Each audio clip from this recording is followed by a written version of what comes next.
berusaha taubat. Jadi diampunkan dosa oleh Allah. Begitulah sifat Rahman dan Rahim Allah. Makanya kita ni kalau berdoa panggil Allah, ya Rahman, ya Rahim, irhamni. Ya. Kalau kita mau dikabulkan doa, panggil ya Mujibas Sailin, ya Ghafur, ya. Macam-macam. Panggil dengan nama-nama dan sifat-sifatnya. Siapa kalau dikumpulkan. Setelah semuanya meminta, kata Nabi, setelah dikabulkan Allah, yang keluar dari sisi Allah hanya setetes air di tengah samudera. Begitu kata Nabi. Jadi supaya kita sadar kuasanya Allah, supaya kita sadar kalau dikumpulkan jin manusia semua meminta permintaan yang paling hebat dalam hidup dan angan-angannya, setelah semuanya dikabulkan, yang keluar dari sisi Allah baru setetes air. Assalamualaikum warahmatullahi wabarakatuh. Banyak sekali pertanyaan jamaah, Ustadz kasih kami channel untuk kajian anak-anak muda. Di antara anak muda berasal dari Aceh, luar biasa, channelnya Maulizul Akbar Nak. Tonton, subscribe, like, share, komen. Assalamualaikum warahmatullahi wabarakatuh.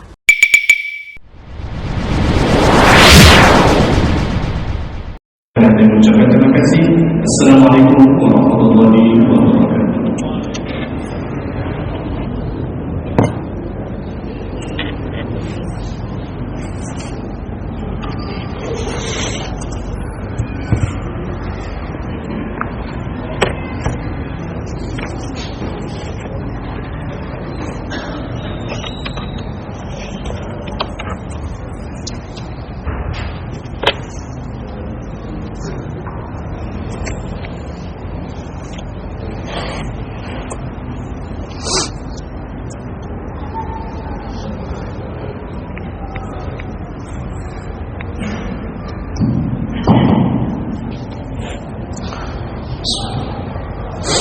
Assalamualaikum warahmatullahi wabarakatuh.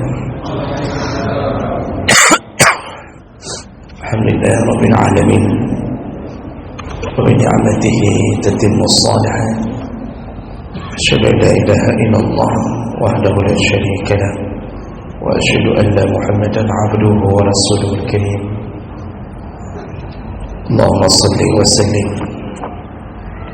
ala nabiyyina wa sayyidina Muhammadin وعلى آله وأصحابه أجمعين.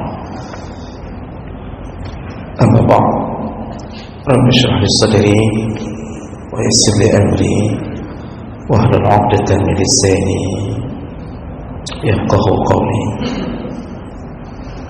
Segala puji bagi Allah, kemuliaan salawat dan salam pada Rasulullah, pada keluarga dan seluruh sahabat-sahabatnya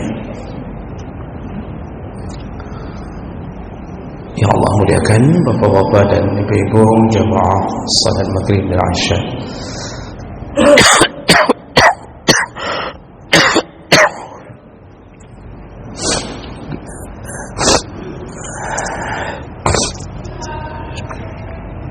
kita masih membahas tentang adab-adab dalam berdoa.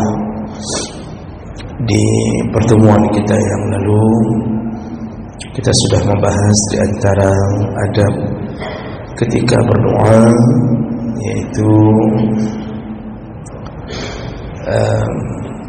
mengangkat tangan lalu kemudian berdoa dengan menadahkan telapak tangan ke atas, kecuali pada saat doa tolak bala yang di sisi mazhab Syafi'i menyunnahkan untuk membalikkan telapak tangan. Walaupun begitu, itu tidak wajib. Berdoa seperti biasa pun dibolehkan. Lalu kemudian pujilah Allah lebih dahulu ketika hendak memulai doa. Jadi setelah puji Allah, lalu kemudian barulah bersalawat kepada Nabi sallallahu alaihi wasallam. Jadi tidak akan diterima doa orang-orang yang langsung berdoa tanpa memulai pujian kepada Allah Subhanahu wa ta'ala.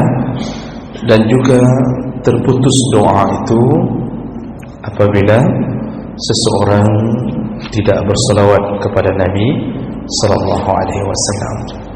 Jadi dua perkara ini adalah muqaddimah doa. Dan kita sudah menyebutkan bahawa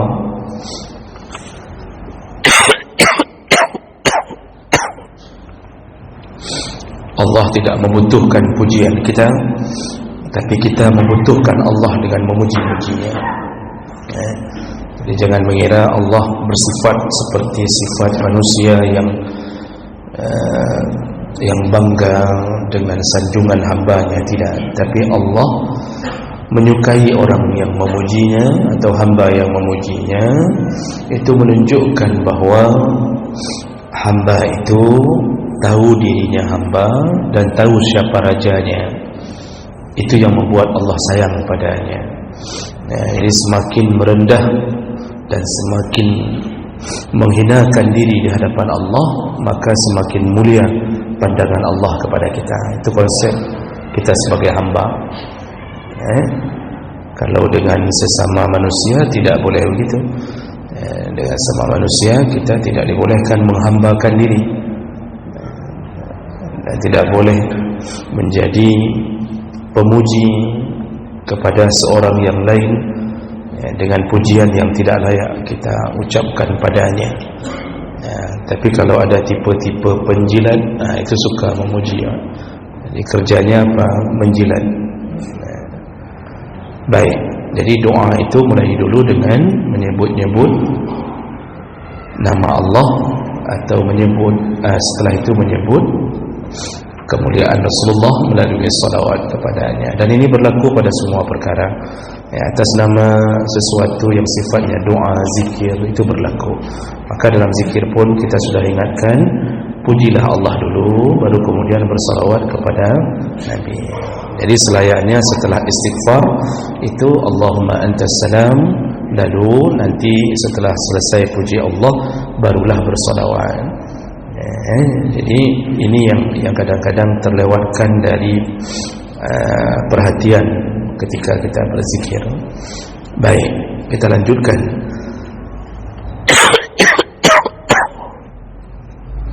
Berikutnya, adab berikutnya dalam berdoa yaitu su'alullahi subhanahu wa ta'ala bi asma'ihi wa sifatihi. Berdoalah dengan menyebut-nyebut nama Allah dengan asma'nya dan sifatnya yang mulia. Jadi tadi kan adabnya sebut dulu nama Allah, tapi yang lebih utama ketika menyebut nama Allah adalah menyebut-nyebut nama-namanya yang mulia. Jadi memperbanyak menyebut-nyebut nama Allah dan sifat-sifat Allah yang mulia. Jadi seandainya seseorang berdoa lalu dia menyebutkan contohnya Allahumma arhamni ya rahim. Jadi ada kalimat ya rahim, ya Allah sayangilah aku wahai yang maha penyayang. Warzuqni ya razzaq, berilah aku rezeki wahai yang maha pemberi rezeki. Jadi di setiap doa yang kita lantunkan kepada Allah, maka hendaknya kita menyebut-nyebut nama dan sifat-sifat Allah Subhanahu wa ta'ala, apapun bentuknya. Jadi memperbanyak kalimat-kalimat itu. Kadang-kadang kita berdoa, kita boleh panggil Allah ya Rahman, ya Rahim, ya Jabbar, ya Qahar, ya Zal Jalali wal Ikram. Jadi setiap kali ada yang ingin kita sampaikan, kita sebut kemuliaan namanya. Allahumma taqabbal minna du'a'ana innaka anta. Dia juga tiba menyebut sesungguhnya engkau, apa yang kita sebutkan, engkaulah yang maha penerima taubat. Wa tub alayya innaka anta tawwab. Berilah ampunan, berilah terimalah taubatku, sesungguhnya engkaulah yang maha penerima taubat. Jadi itu diperbanyak di setiap memanggil-manggil Allah. Mau disesuaikan dengan apa yang kita minta boleh juga. Taqabbal du'aana innaka antas sami'ul alim. Wahai Allah, terimalah doa kami, sesungguhnya Engkau As-Sami', Engkaulah yang Maha mendengar, Al-Alim, Engkaulah yang Maha mengetahui. Jadi ini di setiap untaian doa itu disunnahkan memperbanyak menyebut-nyebut asma Allah.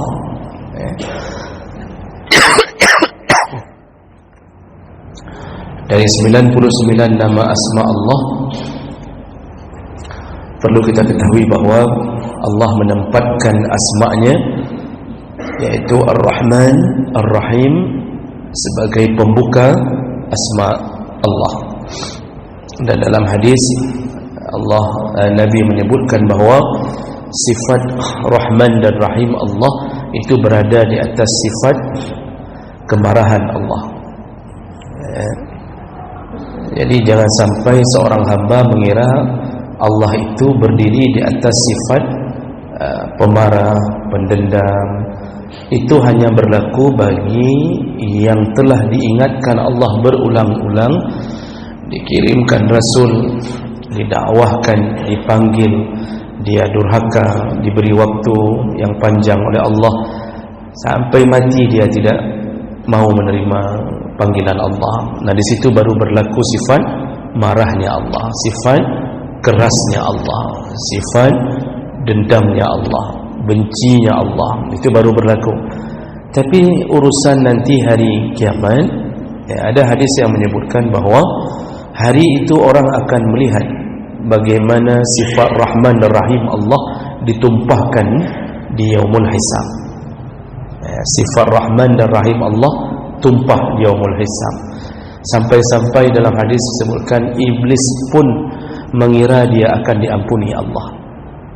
Saking besarnya Rahman Rahim Allah di hari kiamat nanti, sampai-sampai iblis mengira bahawa dia seakan-akan akan diampuni oleh Allah.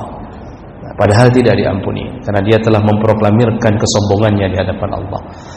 Jadi kita bergembiralah sebagai seorang mukmin, kita berada di bawah payung Rahman dan Rahim Allah. Maka saya pernah menyebutkan, mungkin di tempat yang lain, seorang mukmin yang meninggal mungkin masih tersisa dosa, setelah dia berusaha taubat bisa jadi tersisa dosa, dan dia mukmin, nanti diperlakukan Allah dengan sifat Rahman Rahim, yaitu berdasarkan ayat bahawa di antara mukmin fasawfa yuhasabu hisaban yasira. Nanti mukmin itu akan dihisab dengan hisab yang sangat ringan, sangat ringan. Hisabai yasira. Bagaimana sangat ringan dijelaskan oleh Nabi sallallahu alaihi wasallam dalam hadis yang sahih.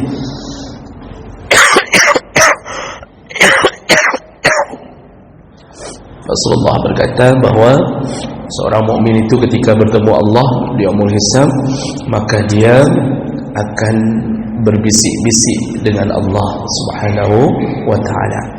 Berbisik-bisik itu disebut dengan an-najwa.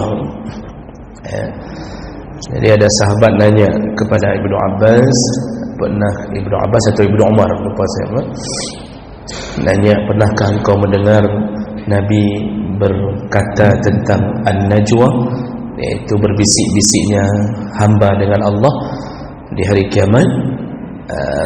Kata Ibnu Umar, benar, aku pernah mendengar dari Nabi. Bagaimana ceritanya itu? Lalu Ibnu Umar menceritakan bahawa nanti Allah akan memanggil hamba yang mukmin, lalu kemudian ditutuplah di sekelilingnya. Jadi diselimuti oleh Allah di sekeliling hamba mukmin ini, bagaikan seekor induk ayam yang membuka sayapnya untuk menyelimuti anak-anaknya. Kemudian tinggallah Allah dan hamba ini di dalam selimut itu. Disitulah Allah berbisik-bisik dengan hamba. Jadi ditutup oleh Allah aib mukmin ini, tidak diizinkan orang lain mendengarkan. Kalau pengadilan, pengadilan tertutup. Kalau pengadilan tertutup, enggak boleh masuk wartawan, enggak boleh. Tapi ini benar-benar hanya berdua dengan Allah. Dan kemudian Allah menampakkan catatan amal mukmin ini. Allah mengatakan, lihat catatan amalmu. Bukankah engkau pernah melakukan dosa ini? Ata'rifu zamba kaza, kata Allah, engkau tahu engkau pernah melakukan dosa ini? Mukmin itu menjawab, benar ya Allah. Dibuka lagi, engkau pernah melakukan dosa ini? Jadi dinampakkan semua dosa-dosa masa lalunya setelah baligh. Dan mukmin itu mengakui, benar ya Allah, benar ya Allah. Macam-macam, ada yang pernah makan risol 3 bayar 2, kan? Ada yang pernah melakukan pacaran di waktu SMA, mantan pacarnya sampai 7 orang. Ada yang pernah macam-macam lah, durhaka mungkin ke orang tuanya. Ada yang pernah membawa lari dompet ayahnya. Jadi semua dinampakkan Allah, benarkah engkau melakukan ini? Benar ya Allah. Lalu kata Allah, dulu aibmu di dunia kututupi dari pandangan orang banyak. Hari ini aku menutupi aibmu dan juga aku ampunkan dosa-dosamu. Lalu diampunkan semua oleh Allah. Itu kalau menghadapi seorang mukmin. Tapi mukmin yang berusaha taubat, jadi diampunkan dosa oleh Allah. Begitulah sifat Rahman dan Rahim Allah. Makanya kita ini kalau berdoa, panggil Allah, ya Rahman, ya Rahim, irhamni. Kalau kita mau dikabulkan doa, panggil ya Mujibas Sa'ilin, ya Ghafur, macam-macam. Panggil dengan nama-nama dan sifat-sifatnya. Dan ini disunnahkan dalam berdoa. Imam Al-Khattabi menyebutkan dalam kitab Sya'nud Du'a, tudafu ma'azim al-khalqiyah ilaihi 'adda as-sana' wa du'a. Disunnahkan untuk menyebut-nyebut nama Allah dengan memuji-mujinya di dalam doa. Fayuqal, seorang yang berdoa hendaknya berdoa dengan kalimah dibolehkan. Salah satunya contoh, ya Rabbus samawati wal ard, wahai Tuhan pemilik langit dan bumi. Ya Rabbul anbiya wal mursalin, wahai Tuhan yang menciptakan para nabi atau mengutus para nabi dan para rasul. Itu contoh-contohnya. Kita boleh sebut-sebutkan itu dalam doa kita, apapun. Namun ada catatan, wala yahsun ayuqal, tapi tidak baik kalau seorang hamba berdoa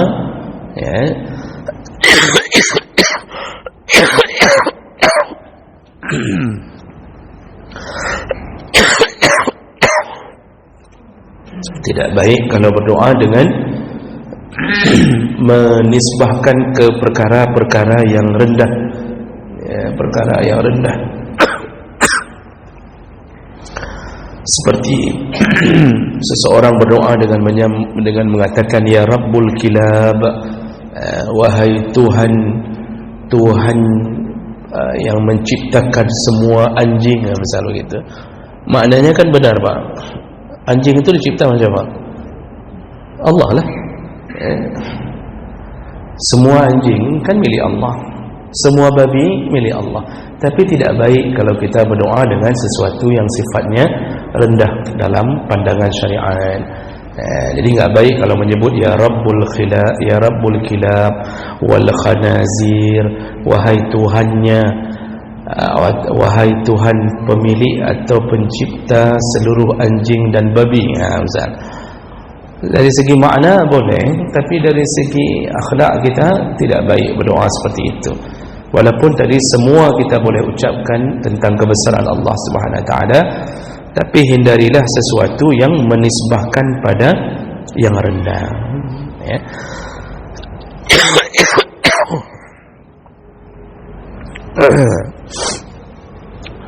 Waktu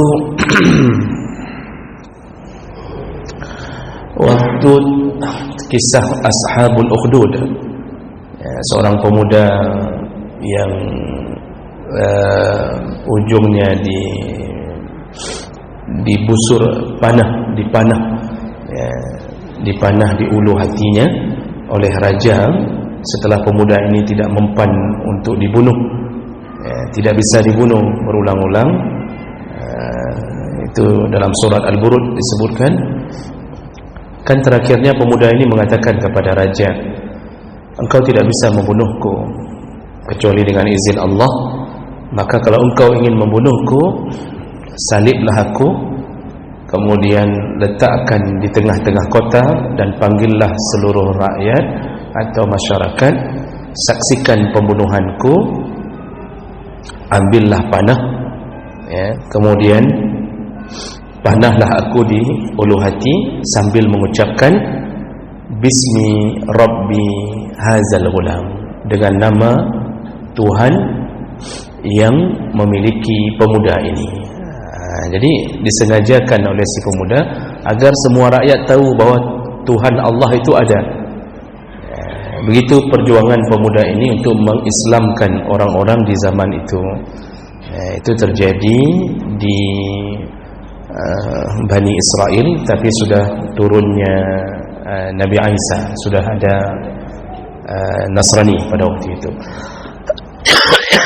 Jadi akhirnya raja menembakkan busur panahnya dengan mengucapkan Bismi Rabbi Hazal Ghulam, dengan nama Tuhan yang memiliki pemuda ini. Barulah mati pemuda ini.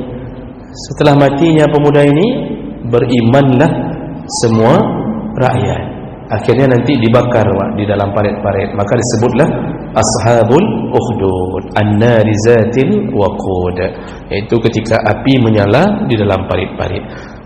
Makanya menyebut-nyebut Allah dengan kebesarannya dalam doa itu bahkan semakin mempercepat terkabulnya doa.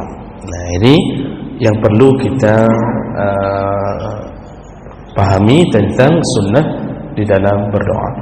Baik, berikutnya ada dalam berdoa, yaitu al-azam wal jazam fil mas'alah. Doa itu harus memiliki azam, yaitu tekad yang yakin atau keyakinan yang kuat. Harus punya keyakinan yang kuat bahwa doa itu kita panjatkan kepada Allah dan pasti diterima. Itu harus ada ketika berdoa. Jadi tidak boleh ada keraguan-raguan dalam berdoa. Makanya Nabi menyebutkan begini.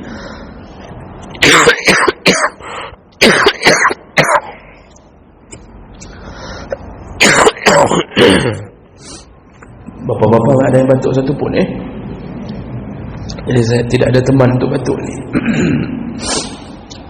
Jadi Nabi menyebutkan dari Abi Hurairah radhiyallahu anhu, anna Rasulullah sallallahu alaihi wasallam qala, Rasulullah berkata, la yaqulanna ahadukum, kalau kalian berdoa, janganlah di antara kalian berdoa dengan mengucapkan Allahumma ighfirli in syi'ta, ya Allah ampunkan aku kalau engkau kehendaki.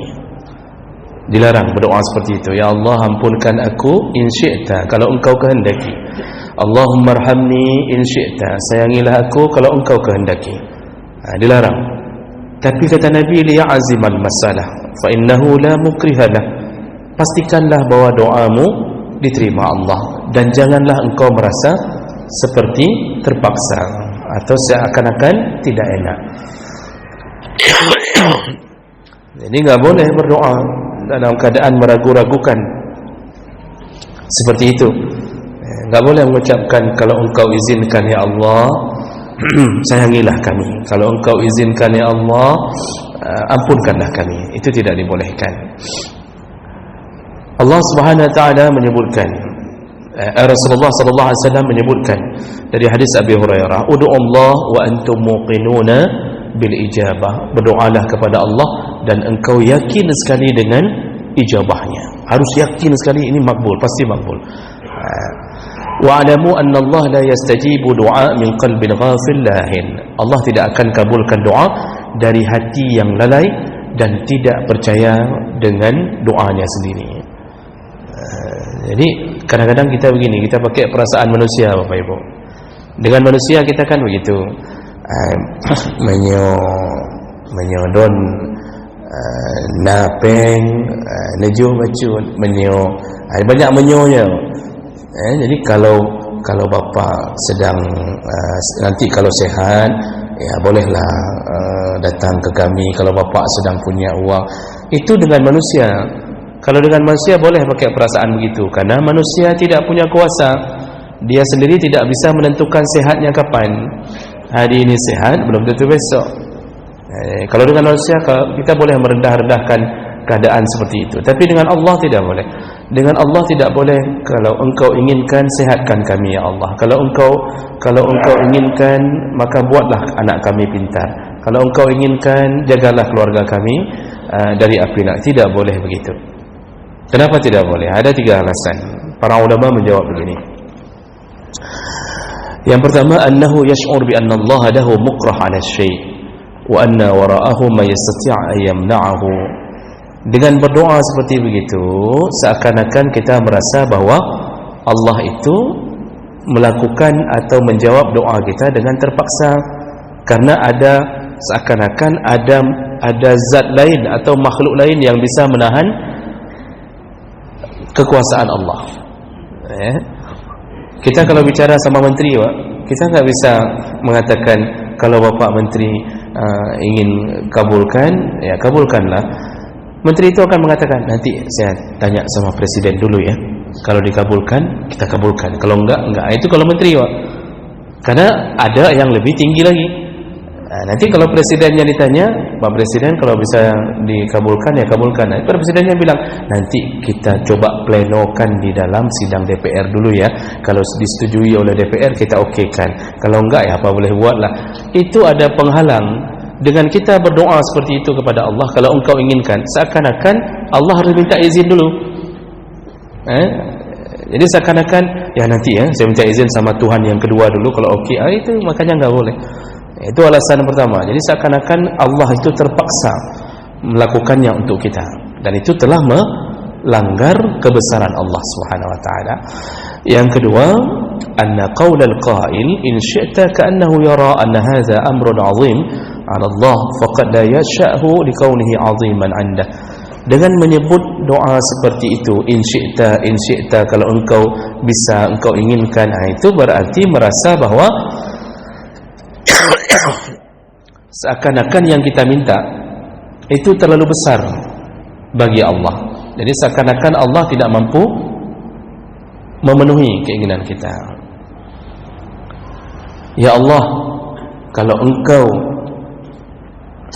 inginkan, ya Allah jadikan aku orang kaya kalau engkau inginkan. Jadi terasa seakan-akan bahasa kalau engkau inginkan atau engkau kehendaki, seakan-akan Allah itu tidak mampu mengayakan kita. Seakan-akan permintaan kita itu terasa besar baginya. Padahal Nabi telah menjawab, seandainya dikumpulkan semua jin dan manusia, kata Nabi dalam hadis yang sahih, seandainya dikumpulkan jin dan manusia, lalu kemudian setiap mereka diizinkan meminta permintaan yang paling besar dalam angan-angannya, semua minta istana, semua minta di istana itu ada singgasana emas, ada bidadari, 1000 orang, makanan ini, kemudian ini. Setiap orang minta, silahkan kata Nabi, minta dengan angan-angan yang paling tinggi, silahkan minta, seluruh jin dan manusia kalau dikumpulkan. Setelah semuanya meminta, kata Nabi, setelah dikabulkan Allah, yang keluar dari sisi Allah hanya setetes air di tengah samudra. Begitu kata Nabi. Jadi supaya kita sadar kuasanya Allah, supaya kita sadar kalau dikumpulkan jin manusia semua meminta permintaan yang paling hebat dalam hidup dan angan-angannya, setelah semuanya dikabulkan, yang keluar dari sisi Allah baru setetes air di tengah samudra. Setetes air yang dikabulkan tadi, semua dikasih istana, semua dikasih istana. Itu hanya setetes air. Yang tersisa sama Allah samudra. Begitu besarnya kuasa Allah. Ya, maka ketika kita menyebut Allahu Akbar, Akbar itu memang betul maha besar, besar zatnya, besar kuasanya, semua besar. Maka kalau malaikat saja, Jibril saja, baru satu Jibril dicipta dengan model sayapnya 600 sayap. Jibril mempunyai 600 sayap. Kata Nabi, ketika satu sayapnya dibuka, tertutuplah ufuk barat dan ufuk timur. Bumi tertutup. Itu baru satu Jibril. Bagaimana dengan keadaan seluruh malaikat yang dicipta melebihi jumlah manusia? Makanya itu belum lagi ciptaan langit dan bumi yang tidak nampak oleh kita, belum lagi berbagai macam makhluk di kedalaman lautan yang kita tidak pernah melihatnya. Jadi makanya keindahan surga itu melampaui angan-angan kita. Keindahan surga melampaui angan-angan kita. Makanya Rasulullah mengatakan, ma khatara bibalin, apa yang engkau pikirkan tentang surga, semua yang terlintas dalam pikiranmu, semuanya tidak benar. Maka saya sering membahasakan dengan bahasa singkat, yang Allah kabarkan tentang surga dalam Al-Quran itu semuanya tidak benar. Arti tidak benar bukan tidak benar Allah, tidak benar seperti yang aslinya. Jadi yang dikabarkan dalam Al-Quran hanya yang mampu dijangkau oleh daya pikir manusia. Jannatin tajri min tahtihal anhar, surga itu di dalamnya ada sungai-sungai yang mengalir. Pasti bayangan kita sungai-sungai dunia, Pak. Ya, sungai-sungai dunia yang ada air, nanti lewat tai sekali-sekali kan. Nanti kita itu bayangan kita. Padahal di surga itu enggak benar bayangan kita itu. Indahnya tidak terbayangkan. Makanya dilarang berdoa dengan bahasa seakan-akan Allah enggak mampu memenuhinya. Jadi minta apa saja silahkan. Maka Nabi mengatakan, kalau minta surga Firdaus. Jangan minta surga-surga yang bintang-bintang 7, minta yang bintang 100, surga Firdaus, Pak. Minta. Kalau minta istri, minta yang super cantik. Walaupun kenyataannya yang dapat nanti berlawanan kan, nanti kan. Tapi itu bukan bermakna Allah tidak sayang. Allah kalau kabulkan itu nanti bahaya bagi kita. Kalau dapat super cantik, kita nggak bisa tidur, karena nanti semua pencuri masuk, perampok masuk, semua ingin menculik istri kita semuanya. Maka nggak diberikan yang begitu, dicocokkan dengan wajah kita sendiri, ala kadarnya lah, ya, pas-pasan lah kan contohnya. Tapi kalau minta paling hebat, minta apa? Yang paling hebat minta kaya, minta apa? Nabi Sulaiman minta kepada Allah apa? Ya Allah, berikanlah aku kerajaan yang belum pernah ada sebelumku dan tidak akan pernah ada setelahku. Dikabulkan Allah. Makanya tidak ada yang pernah menjadi raja seperti Raja Sulaiman alaihi salam. Enggak ada raja yang bisa memerintahkan angin lalu menjadi pasukannya adalah manusia dan jin. Yang banyak raja yang jadi jin banyak hari ini. Yang bisa memerintahkan jin enggak ada. Jin yang memerintahkan dia. Disuruh zalimi rakyatnya, disuruh naikkan BBM, disuruh naikkan banyak. Makanya enggak pernah ada. Itu permintaan Sulaiman. Kalau Sulaiman minta begitu, kenapa kita tidak berani minta? Malukah kita ke Allah? Ya Allah, enggak usah besar-besar kali rumah saya, ya Allah, yang penting ada rumah aja, alhamdulillah. Jangan begitu, Pak. Dengan Allah harus yakin penuh Allah itu berkuasa. Makanya enggak boleh berbahasa dengan ya Allah, kayakan aku kalau engkau mampu, ya Allah, kalau engkau kehendaki. Itu tidak bisa. Minta sepenuhnya dengan Allah. Kemudian yang terakhir, kenapa dilarang berdoa seperti itu? Annahu yash'ur bi anna talib mustaghni 'anillah. Orang yang begitu seakan-akan enggak terlalu perlu kepada Allah. Kalau engkau kabulkan boleh, enggak kabulkan ya tidak mengapalah. Itu menunjukkan kita enggak membutuhkan Allah. Orang yang enggak butuh Allah, Allah tidak butuhkan dia. Berarti dia enggak yakin bahwa Allah lah iyyaka nasta'in. Hanya kepadamu lah kami meminta. Dia enggak yakin itu. Jadi itu dilarang berdoa dengan kalimat-kalimat kalau engkau kehendaki, kalau engkau kehendaki, tidak. Minta sepenuh hati, sepenuh kalimat.